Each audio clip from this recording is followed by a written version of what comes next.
We are back in the old stomping grounds, Cathedral Rocks on the south coast of New South Wales, Australia. This is where my photography journey began. Got my son Judah with me this morning, and I'm excited because look at this amazing sky that we have. Sun is rising this direction. We've got the cloud just building up. I've been here the last week and a half, been running some coastal photography workshops, and I happened to find a little composition here the other day.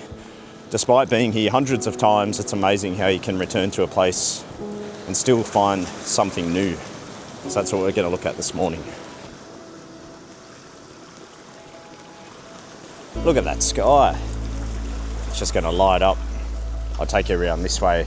We'll get a bit closer to the stacks, the big sea stacks.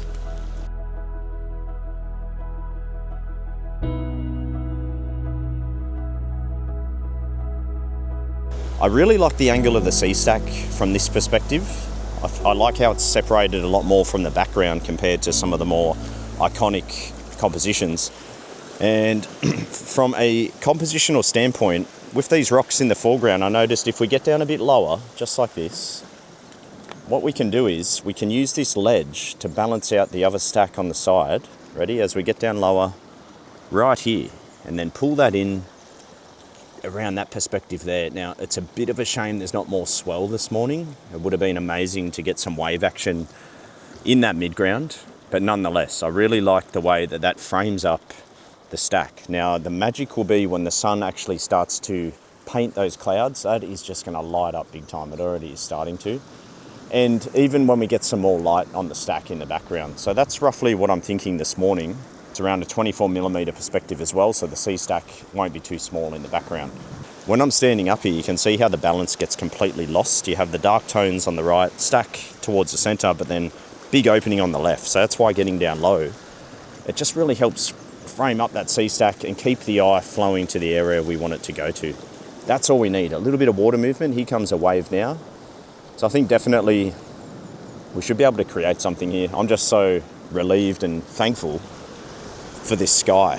All that cloud is south facing, down the south, and that's exactly where this composition is. And then off to the north where the sun's going to rise, it's completely clear. So this sky should just erupt for us. It's just so nice to be back on the coast, and I'm pretty nostalgic when it comes to these places. There's so many memories that I hold here. It's quite a blessing to be able to return and just still enjoy something as simple as a sunrise.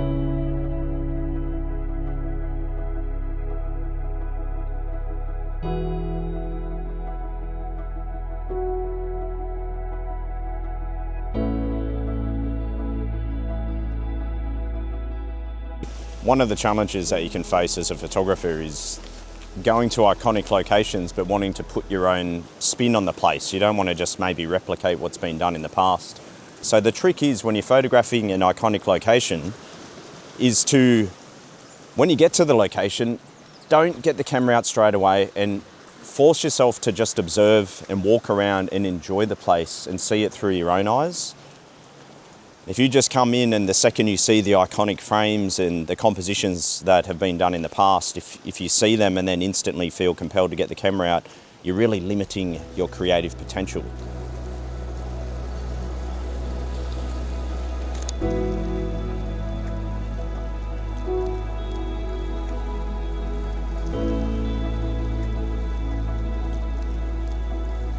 So I've just been capturing a few frames here.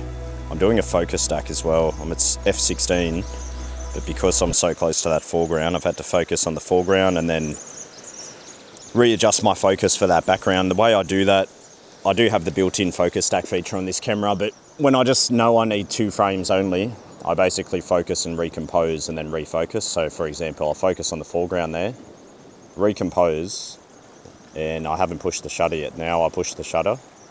That was the shot for the foreground, and now I refocus very quickly and shoot the background. 2 frames.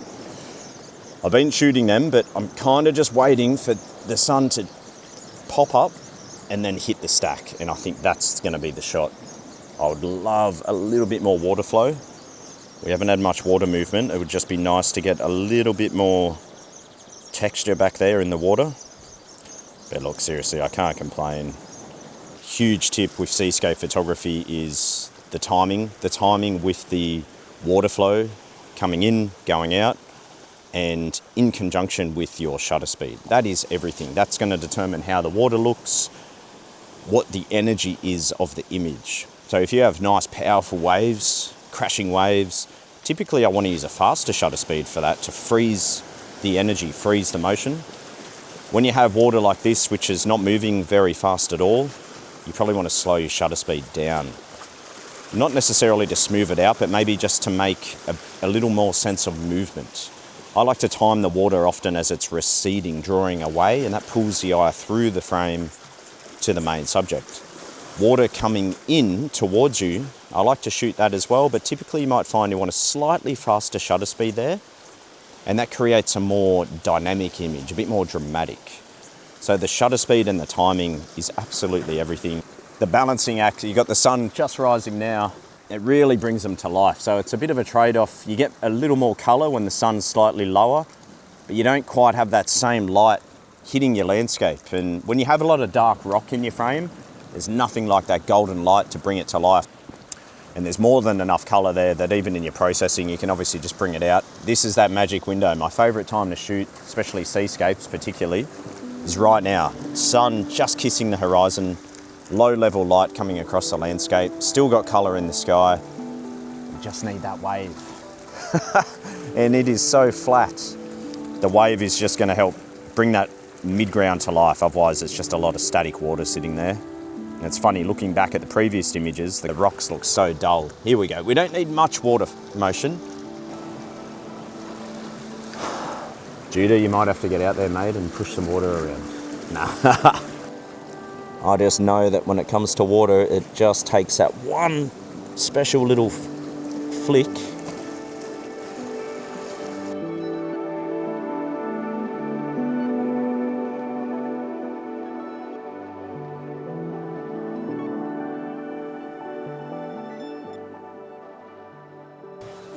One of the iconic perspectives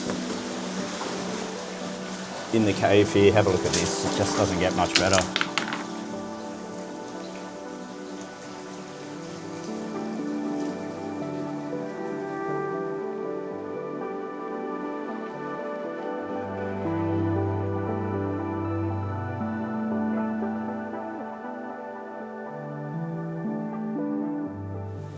Well, as usual, I don't think I did it justice, and I feel like that's a common thing with us photographers. We put ourselves down a lot.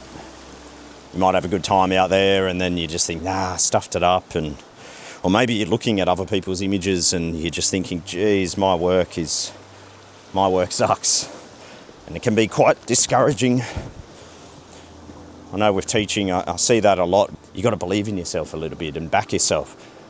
Doesn't mean you need to obviously have an ego about it, but just enjoy the process. You got to remember that a lot of the work from professional photographers, the work you're seeing online, social media and YouTube, you know, us professionals get to come out in the field so much more, and we're using the cameras a lot more. So naturally, we're probably just going to get those images which do stand out from a lot of the others.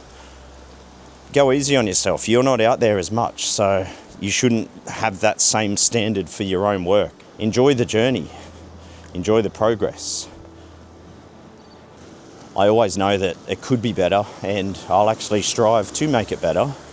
And often it's like, yep, for now, that's my best interpretation of that place or of that moment. That's my best expression of it. As long as it's your best for now, that's the main thing. Keep trying. Enjoy that ride.